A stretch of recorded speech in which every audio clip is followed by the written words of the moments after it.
acum și purea și în vecii vecilor. Hristos a înviat din morți, cu moartea pe moarte călcând, și celor din morminte viață dăruindu-le. Hristos a înviat din morți, cu moartea pe moarte călcând, și celor din morminte viață dăruindu-le. Hristos a înviat din morți, cu moartea pe moarte călcând, și celor din morminte viață dăruindu-le. Binecuvintează sufletul meu pe Domnul, Doamne, Dumnezeu meu, măritu-te foarte. În strălucire și în mare podoabă te-ai îmbrăcat. Cel ce te îmbraci cu lumina ca și cu o haină, cel ce întinzi cerul ca un corp, cel ce acoperi cu ape cele mai de deasupra ale lui, cel ce pui în nori suirea ta, cel ce umbli peste aripile vânturilor, cel ce faci pe îngerii tăi duhuri și pe slujile tale pară de foc, cel ce îi temea pământul pe temeliile lui și nu se va clătina în veacul veacului. Adâncul ca o haină este îmbrăcămintea lui, peste munți vor sta ape, de certarea ta vor fugi de glasul tunetului tău se vor înfricoșa. Se sfie munți și se coboară voi în locul în care le-ai întemeiat pe ele, hotare ai pus pe care nu vor trece și nici nu se vor întoarce să acopere pământul. Cel ce trimiți izvoare în voi prin mijlocul munților vor trece ape, adăpase vor toate fiarele câmpului, asinii sălbatii setea își vor potoli. Peste acelea păsările cerului vor locui, din mijlocul stâncilor vor da glas. Cel ce a dat munții din cele mai de deasupra ale tale, din rodul lucrurilor tale se va sătura pământul. Cel ce răsare iarbă dobitoacelor și verdeață spre trebuința oamenilor, ca să scoată pâine din pământ și vinul veselește inima omului, ca să veselească fața cu îndelent și pâinea inima omului o întărește. Sătura se vor copacii câmpului cetrii Libanului pe care ai sădit acolo, păsările își vor face cuib, locașul cocostârcului în chipa roși, munții cei înalți adăpoși cerbilor, stâncile scăpare iepurilor. Făcut ai luna spre vrem, soarele și-a cunoscut apusul său, pus ai întuneric și s-a făcut noapte, când vor ieși toate fiarele pădurii. Puiile ei vor mugesc ca să apuce și să ceară de la Dumnezeu mâncarea lor. Răsărita soarele și s-au adunat și în culcușurile lor se vor culca. Ieși va omul la lucrul său și la lucrarea sa până seara, cât s-au mărit lucrurile tale, Doamne, toate cu înțelepciune le-ai făcut. Umplut s-a pământul de zidirea ta, marea aceasta este întinsă și largă. Acolo se găsesc târătoare cărora nu este număr, pietăți mici și mari, acolo corăbile umblă, balaurul acesta pe care l-ai zidit ca să se joace în ea. Toate către tine așteaptă ca să le dai lor hrană la bună vreme, dându-le tu lor vor aduna. Deschizând tu mâna ta, toate se vor umple de bunătăți, dar întorcându-ți tu fața ta se vor tulbura. Lua vei Duhul lor și se vor sfârși și în țărână se vor întoarce. Trimite vei Duhul tău și se vor zidi și vei înoi fața pământului, fie slava Domnului în veac. Veseli se va Domnul de lucrurile sale, cel ce caută spre pământ și face pe el de se cutremură, cel ce se atinge de munți și fumegă. Cânta voi Domnului în viața mea, cânta voi Dumnezeului meu cât voi fi. Plăcute să-i fie lui cuvintele mele, eu mă voi veseli de Domnul, iar păcătoșii de pe pământ și cei fără de lege, ca să nu mai fie binecuvintează sufletul meu pe Domnul. Soarele și-a cunoscut apusul său, pus la întuneric și s-a făcut noapte, cât s-au mărit lucrurile tale, Doamne, toate cu înțelepciune le-ai făcut. Slavă Tatălui și Fiului și Sfântului Duh și acum și pururea și în vecii vecilor. Amin. Aliluia, aliluia, aliluia, slavă ție Dumnezeule! Aliluia, aliluia, aliluia, slavă ție Dumnezeule! Aliluia, aliluia, aliluia, slavă ție Dumnezeul nostru, slavă ție! În pace Domnului să ne rugăm. Doamne, miluiește! Pentru pacea de sus și pentru mântuirea sufletelor noastre, Domnului să ne rugăm. Doamne, miluiește! Pentru pacea toată lumea, pentru statornicia Sfintului Dumnezeu Biserici și pentru unirea tuturor Domnului să ne rugăm. Doamne, miluiește! Pentru Sfântă Biserica aceasta și pentru cei ce pe evlavie și frică de Dumnezeu și credință intră și te roagă în credința Domnului să ne rugăm. Doamne, miluiește! Pentru înalt preasfințitul Arhiepiscopul și Mitropolitul nostru Serafim, pentru preasfințit Episcopul nostru Sofian,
locașul său, glasul nostru și stăm de te măduiască de durerile morții ce ne-au cuprins și cu raile fără de legi ce ne tulbură să resece. Domnului să ne rugăm. Doamne, miluiește! Pentru ca să nu intre la judecată cu robii săi, ci să caute spre fără de legile noastre și să le șteargă, să fie milostiv și să ocrotească pe oamenii cei fără de nădejde, pe bolnavi de pretutindeni, Domnului să ne rugăm. Doamne, miluiește! Urma să fim izbăviți noi de tot necazul, mânia, primejdia și nevoia, Domnului să ne rugăm. Doamne, miluiește! Curată, prea binecuvântată, slăvită, stăpâna noastră de Dumnezeu născătoarea și pură Fecioară Maria, cu toți Sfinții să o pomenim. Sfântă Născătoare de Dumnezeu, miluiește-ne pe noi. Pe noi înșine și unii pe alții și toată viața noastră lui Hristos Dumnezeu să o dăm. Ție, Doamne! Că ție se cuvine toată slava, cinstea și învielăciunea Tatălui și Fiului și Sfântului Duh, acum și pururea și în vecii vecilor. Amin. Fericit bărbatul care ne-a umblat în sfatul necredincioșilor. Aleluia! Că știe Domnul calea drepților și calea necredincioșilor va pieri. Aleluia! Slujiți Domnului cu frică și vă bucurați de El cu cutremur. Aleluia! Fericiți toți cei ce nădăjduiesc spre dânsul. Aleluia! Scoală, Doamne, mântuiește-mă, Dumnezeul meu. Aleluia! A Domnului este mântuirea și peste poporul tău binecuvântarea ta. Aleluia! Slavă Tatălui și Fiului și Sfântului Duh. Aleluia! Și acum și pururea și în vecii vecilor. Amin. Aleluia! Aleluia! Aleluia! Aleluia! Slavă ție, Dumnezeule! Aleluia! Aleluia! Aleluia! Slavă ție, Dumnezeule! Aleluia! Aleluia! Aleluia! Slavă ție, Dumnezeule! Slavă ție! Iar și iar în pace Domnului să ne rugăm. Doamne, miluiește! Apără, mântuiește, miluiește și ne păzește pe noi, Dumnezeule, cu harul Tău. Doamne, miluiește! Pe prea sfânta, curata, prea binecuvântata, slăvita stăpâna noastră, pe Dumnezeu născătoarea și pururea Fecioară Maria, cu toți Sfinții să o pomenim. Sfântă Născătoare de Dumnezeu, miluiește-ne pe noi! Noi înșine și unii pe alții și toată viața noastră lui Hristos Dumnezeu să o dăm. Ție, Doamne! Că a Ta este împărăția și puterea și slava Tatălui și a Fiului și a Sfântului Duh, acum și pururea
cei ce fac fără de lege și nu mă voi însoți cu aleșilor. Certau-mă va dreptul și nu mă va mustra, și mă va mustra, iar rupt de lemnul păcătoșilor să nu umblă capul meu. Că încă și rugăciunea mea este împotriva vrerilor lor, prăbușească-se de pe stâncă judecătorilor. Auzise vor graiurile mele că s-au îndulcit, ca o brază de pământ s-au rupt pe pământ risipitul sau oasele lor lângă iad. Căci către Tine, Doamne, Doamne, ochii mei spre Tine am nădăjduit, să nu iei sufletul meu. Păzește-mă de cursa care mi-a pus mie și de sminterile celor ce fac fără de lege, că de albă rămâneaja lor păcătoși și ferit sunt eu până ce voi trece. Cu glasul meu către Domnul am strigat, cu glasul meu către Domnul m-a rugat. Vărsa voi înaintea Lui rugăciunea mea, în cazul meu înaintea Lui voi spune. Că lipsea din mine Duhul meu, Tu ai cunoscut cărările mele, în care aceasta în care am umblat, ascuns au fost să mie. Luat am seama de-a dreapta și am privit și nu era cine să mă cunoască. Venita fuga de la mine și nu este cel ce caută sufletul meu, strigat am către Tine, Doamne, zisam. Tu ești nădejdea mea, partea mea ești în pământul celor vii. Ia aminte spre rugăciunea mea că m-am smerit foarte. Izbăvește-mă de cei ce mă prigonesc, că s-au întărit mai mult decât Tine. Scoate din temniță sufletul meu ca să laude numele Tău.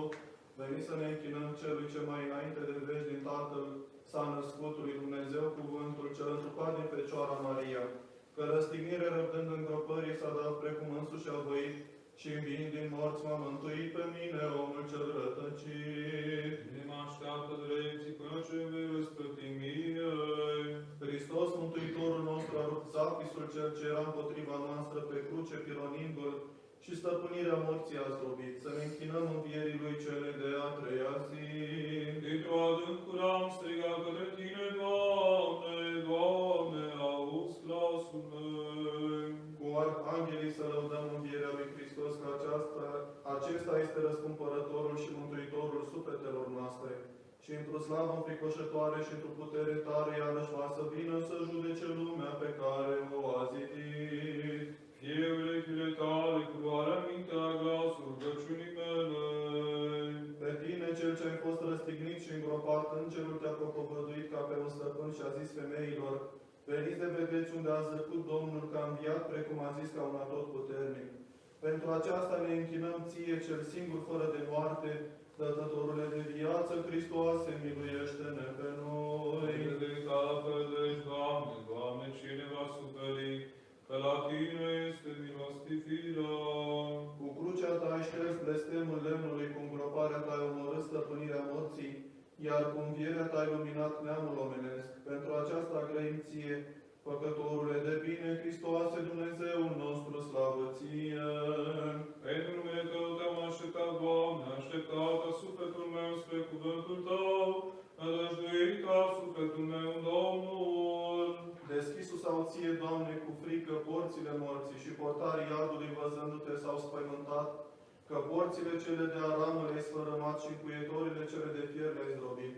Și ne-ai scos pe noi din întuneric și din umbra morții și ai rupt legăturile noastre. Distraja dimineții până noapte, distraja dimineții să rădăjduiască Israel spre Domnul. Laudă de mântuire cântând din guri, glas să înălțăm. Veniți toți în casa Domnului să îngenunchem grăind. Cel ce pe cruce ai fost răstignit și din morți ai înviat și ești în sânurile Tatălui, curățește păcatele noastre. La Domnul este milă și multă mântuire la El și El va izbăvi pe Israel din toate fără de legile Lui. Mironosițele femei foarte de dimineață miresme luând, au ajuns la mormântul Domnului, dar găsind lucruri la care nu se așteptau cu îngrijorare, se gândeau la răsturnarea pietrei și unele către altele ziceau, unde sunt pecețile mormântului? Unde este custodia lui Pilat și paza cea strașnică? Dar un înger plin de strălucire s-a făcut vestitor femeilor celor nedumerite, zicând către dânsele, pentru ce căutați cu tânguiri pe Cel ce este viu și a dat viață neamului omenesc? Sculatul s-a din morți Hristos, Dumnezeul nostru, ca un atotputernic, dăruindu-ne tuturor nestricăciune și viață, luminare și mare mină. Lăudați pe Domnul toate neamurile, lăudați pe El toate popoarele. Pentru ce amestecați mirul cu lacrimi ucenițelor, piatra a fost răsturnată, mormântul a fost golit, vedeți stricăciunea zdrobită de viață. pe cepțile mărturisind de slujit aceasta, pe străjerii celor neascultători greu dormind, firea cea înmuritoare s-a mântuit în trup de Dumnezeu, iadul se tâlguiește, alergând cu bucurie, spuneți apostolilor că Hristos, Cel ce a omorât moartea ca întâi născut din morți, va merge înainte de voi în Galileea. Că s-a întărit mila Lui peste noi și adevărul Domnului rămâne în veac. Ironosițele de dimineață venind și la mormântul tău cu grăbire ajungând, te căutau pe tine, Hristoase, ca să ungă cu miresme prea curat trupul tău, și auzind cuvintele Îngerului, semn dătătoare de bucurie apostolilor au vestit, că a înviat începătorul mântuirii noastre, moartea călădând, și lumii dăruind viață veșnică și mare milă. Slavă Tatălui și Fiului și Sfântului Duh. Ironosițele femei ajungând la mormântul tău și văzând pe cețile mormântului și neafând prea curatul tău trup, tăinguindu-se, au mers zicând cu îngrijorare, cine a furat nădejdea noastră, cine a luat pe cel mort și gol și cu smirnă uns, pe singura mângâiere a Maicii sale. O, cum a fost omorât cel ce a înviat morții, cum a fost îngropat cel ce a prădat iadul, și te scoală, Mântuitorule, ca un însuțat totputernic a treia zi, precum ai zis, mântui sufletele noastre. Și acum și pururea și în vecii vecilor. Amin. Trecută umbra legii și darul a venit. Pe cum rugul n-ați fi aprins, așa Fecioară ai născut și Fecioară ai rămas. În locul stâlpului celui de foc a răsărit soarele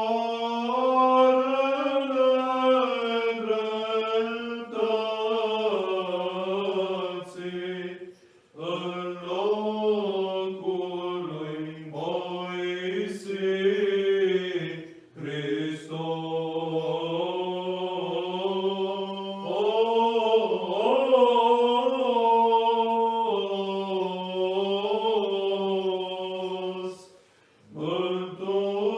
Mântuirea sufletelor noastre.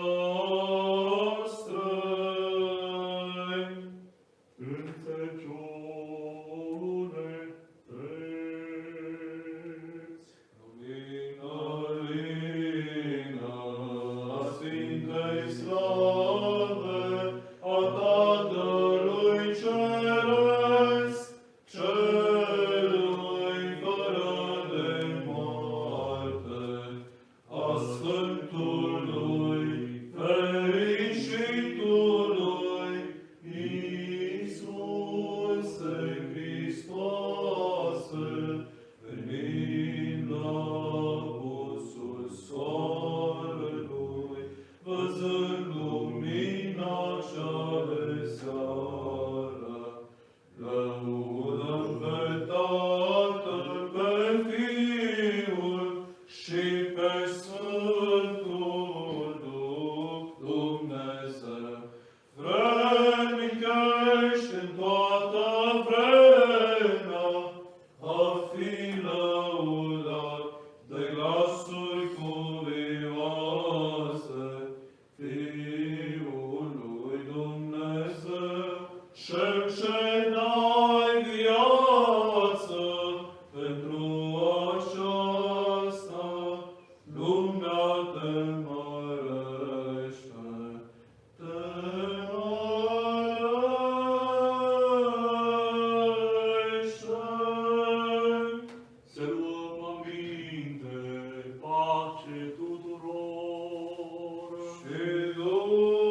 se va clăti, Domnul a împărățit, într-o podobă s-a îmbrăcat. Casei tale se cuvine sfințenie, Doamne, într-o lungime de zile. Domnul a împărățit, într-o podobă s-a îmbrăcat. Să zicem toți, din tot sufletul și din tot cuvântul nostru, să zicem. Doamne, miluiește! Doamne, a toți stăpânitore, Dumnezeul părinților noștri, rugăm-ne ție, auzi-ne și ne miluiește. Doamne, miluiește! Miluiește-ne pe noi, Dumnezeule, cu mare mila ta, ne rugăm ție, auzi-ne și ne miluiește. Doamne, miluiește! Doamne, miluiește! Doamne, miluiește! Încă ne rugăm pentru un alt preasfințitul arhiepiscopul și mitropolitul nostru, Serafim, pentru preasfințitul episcopul nostru, Sofian, pentru sănătatea și mântuirea lor. Doamne, miluiește! Doamne, miluiește! Doamne, miluiește! Încă ne rugăm pentru binecredinciosul popor român de pretutindeni, pentru poporul german, pentru toate popoarele lumii și pentru cei ce le conduc, pentru mai mari orașelor și ai satelor, pentru iubitoarea de Hristos rămată, pentru sănătatea și mântuirea lor. Doamne, miluiește! Doamne, miluiește! Doamne, miluiește! Încă ne rugăm pentru frații noștri românași, preoților, diaconi, diaconi, monași și monahii, și pentru toți cei într Hristos, frații ai noștri. Doamne, miluiește! Doamne, miluiește! Doamne, miluiește! Încă ne rugăm pentru fericiții și purea pomeniții către aceste Sfinte Biserici, pentru toți cei mai înainte adormiți părinți și frații noștri drept măritori creștini, care urinesc aici și pretutindeni. Doamne, miluiește! Doamne, miluiește! Doamne, miluiește! Încă ne rugăm pentru mila, viața, pacea, sănătatea, mântuirea, cercetarea, lăsarea și iertarea păcatelor robilor lui Dumnezeu, învietori, ptitori, binefăcători, donatori, ostenitori, ai acestui sfânt locaș. Doamne, miluiește! Doamne, miluiește! Doamne, miluiește! Am greșit și fără de lege am făcut și pentru aceasta, mânia ta cea dreaptă ne-a ajuns pe noi, Doamne, Dumnezeul nostru și umbra morții, ne-am presurat și de porțile iadului ne-am împotrivat. Deci către tine, Dumnezeul nostru, cu milință strigăm noi cei îndurați, fie-ți milă de poporul tău și nu-l pierde de tot. Cu milință ne rugăm ție, auzi-ne și de grab ne miluiește. Doamne, miluiește! Doamne, miluiește! Doamne, miluiește! Adu-ți aminte, Doamne, că trup suntem și Duh ce este și nu se mai întoarce. Și cu milostivire oprește mânia ta cea cu dreptate, porunța noastră, cu care ca și posabii înainte de vreme ne tai pe noi. Slăbește boala și tămăduiește-ne ca să nu pierim, că nu morți te vor lăuda pe tine, nici cei ce se pogoară în ea, ci noi cei vii te lăudăm. Și cu inimă zdrobită suspinăm, ne rugăm ție, auzi-ne și de grab ne miluiește. Doamne, miluiește! Doamne, miluiește! Doamne, miluiește! Doctorul sufletelor și al trupurilor, cu milință și cu zdrobire de inimă cădem înaintea ta și suspinăm strigăm ție. Vindecă durerea, tămăduiește patimile sufletelor și ale robilor tăi, ale bolnavilor de pretutindeni și a robului tău bolnav Vasile, și ca un bun iacră, toate greșeala de voi și apă de voi, de grav, ridicând din patul durerii. Rugăm-ne ție, auzi-ne și de grab ne miluiește. Doamne, miluiește! Doamne, miluiește! Doamne, miluiește! Cel ce rânduiești moartea păcătosului și se întoarce să fie viu, îndură-te și milostivește pe robii tăi bolnavi de pretutindeni, din spital de la casele lor și peste asupra robului tău Vasile, Doamne, Dumnezeul nostru. Pogoară mina ta și contelește-i boala, ușurează-le suferințele, toate neputințele, cetează la cea, potolește fierbințeala, tinde mâna ta cea tare și ridică din patul durerii, precum are când pe fica lui aici și sănătos și arată. Rugăm-ne ție, auzi-ne și pe grab, miluiește pe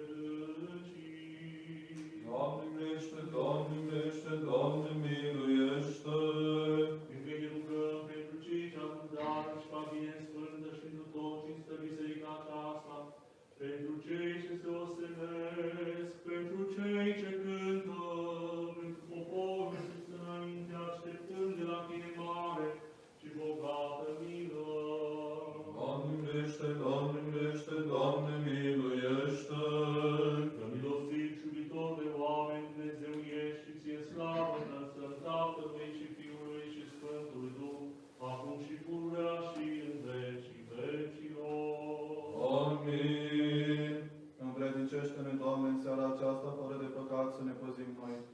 Binecuvântat ești, Doamne, Dumnezeul părinților noștri și lăudat și prea slăvite numele Tău în veci. Amin.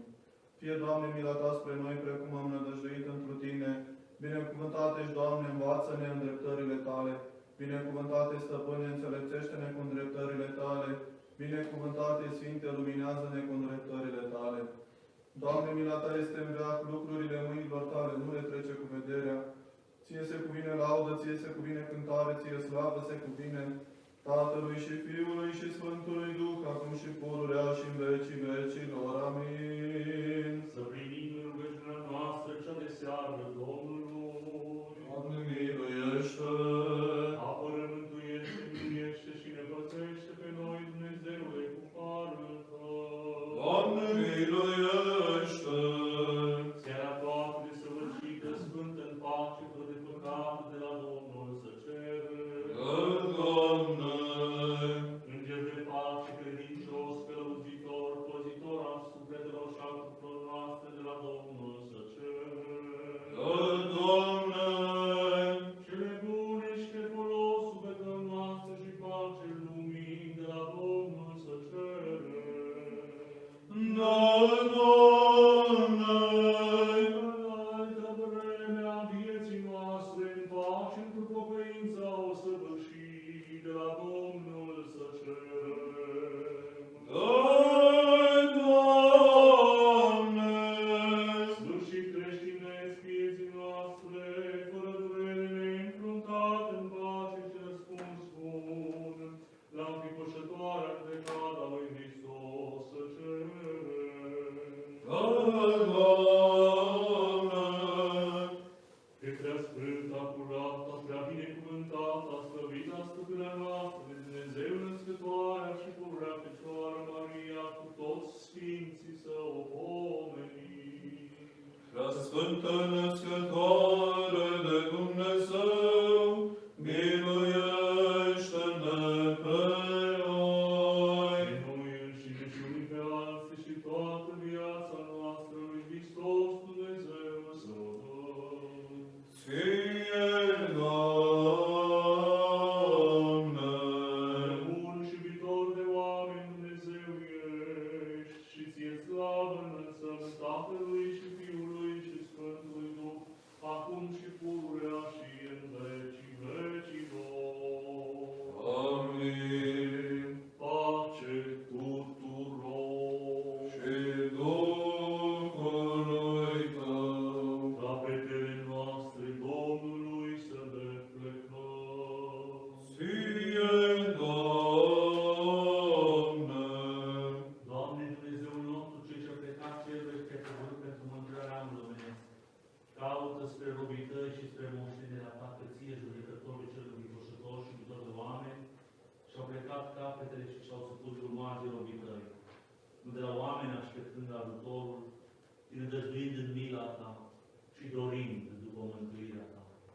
Pe aceștia păzești în toată vremea, în seara de acum, în noaptea ce vine, de tot vrășmașul, de toată vrășa potrivnică a diavolului, de cugete de șarte, de rele aducere aminte. Fie stăpânirea împărăției Tale, binecuvântată și prea slăvită, a Tatălui și a Fiului și a Sfântului Duh, acum și pururea și în vecii vecilor. Amin. Învierea Ta, Hristoase, Mântuitorule, toată lumea a luminat și a chemat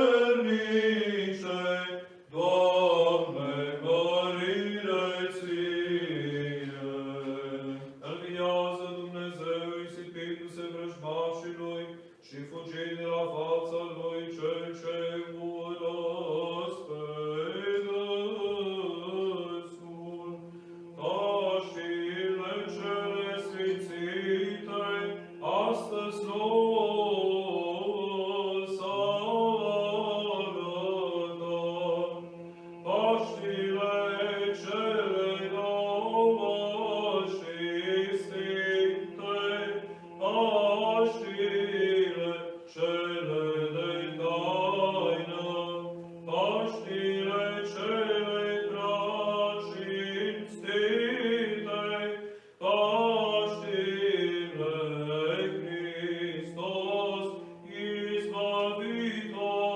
Izbăvitorul, Paștile cele fără prihană,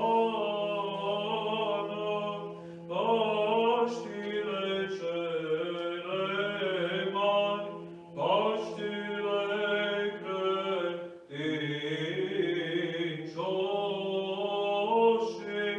credincioșilor, Paștile care a deschis nouă ușile raiului, Paștile cele ce sfințesc pe toți credincioșii. Precum se împrăștie fumul și nu mai este precum se topește ceara de la fața focului, veniți de la mormânt, femei bine vestitoare, și ziceți-o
Pe cruce ai nimicit blestemul pomului din rai, Mântuitorule, cu îngroparea ta ai omorât puterea morții și cu scularea ta ai luminat neamul nostru.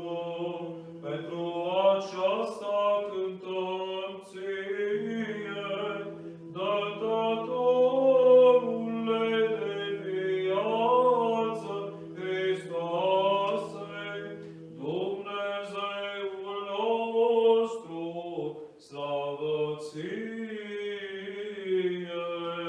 Pentru că a întărit lumea care nu se va clătina, pe cruce pironit fiind Hristoase, ai schimbat frumusețea făpturilor și ostașii arătându-și neomenia, au împuns cu sulița coasta ta, iar iudeii au cerut să se pecetluiască mormântul, neștiind puterea ta, cel ce pentru îndurarea milostivirilor tale ai primit îngropare și a treia zi ai înviat, Doamne, slavă ție!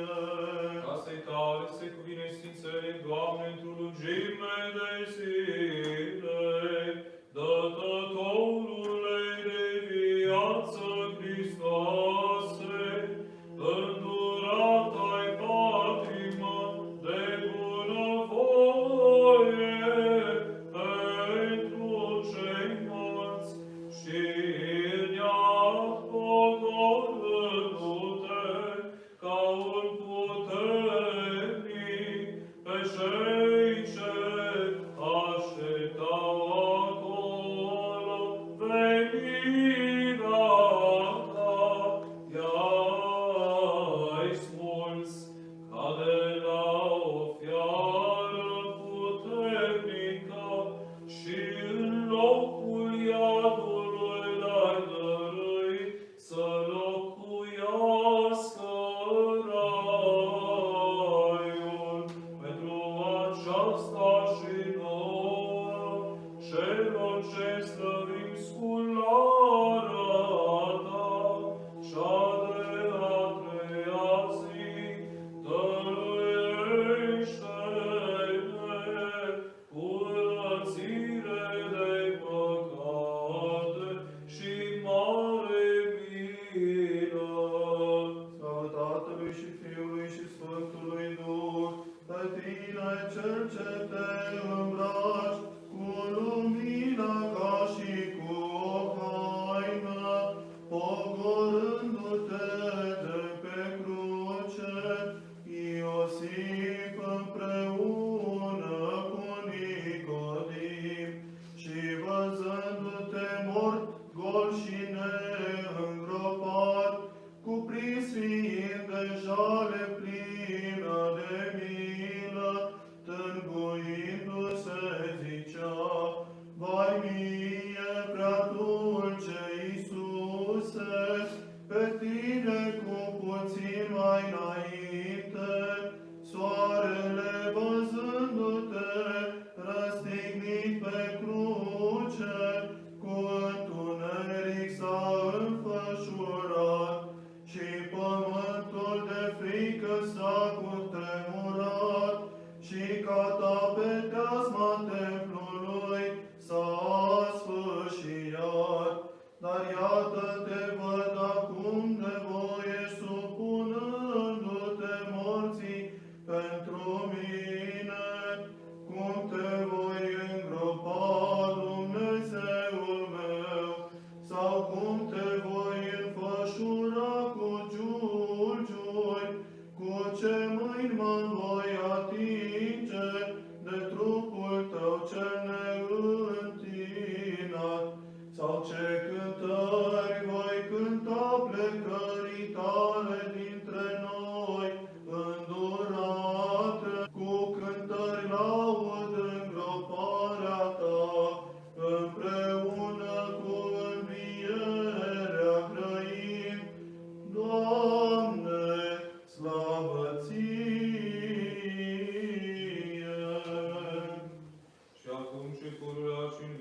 Sfinte tare, Sfinte fără de moarte, miluiește-ne pe noi.